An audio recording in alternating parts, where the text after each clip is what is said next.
વડોદરાથી સમાચાર, જ્યાં ગંભીરા બ્રિજ દુર્ઘટનાનો મામલો સામે આવ્યો। દુર્ઘટના મામલે કાર્યપાલી ઇજનેરની પ્રતિક્રિયા સામે આવી છે।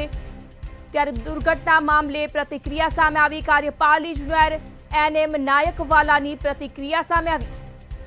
દુર્ઘટના મામલે કાર્યપાલી ઇજનેરની પ્રતિક્રિયા સામે આવી।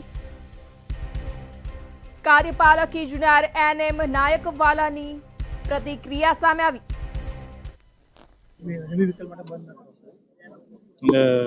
જે બ્રિજ જે દુર્ઘટના બની છે તે ખૂબ જ દુઃખદાયક છે અને જે દુર્ઘટના બની છે તે કયા કારણોસર આ કોલેપ્સ થયો છે અત્યારે એનું કોઈ પ્રારંભિક આપણી પાસે તારણ આવ્યું નથી।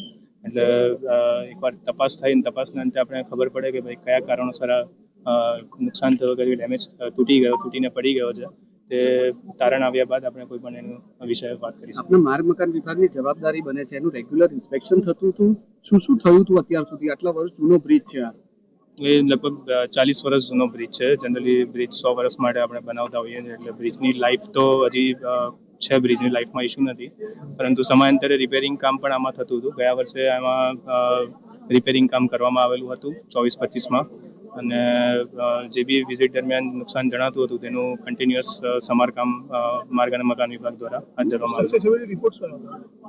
સ્ટ્રક્ચરલ સ્ટેબિલિટી રિપોર્ટ અમે ચકાસી લઈએ રેકોર્ડમાં કે છેલ્લે ક્યારે છે અને શું વિગતો આપણી પાસે ઉપલબ્ધ છે।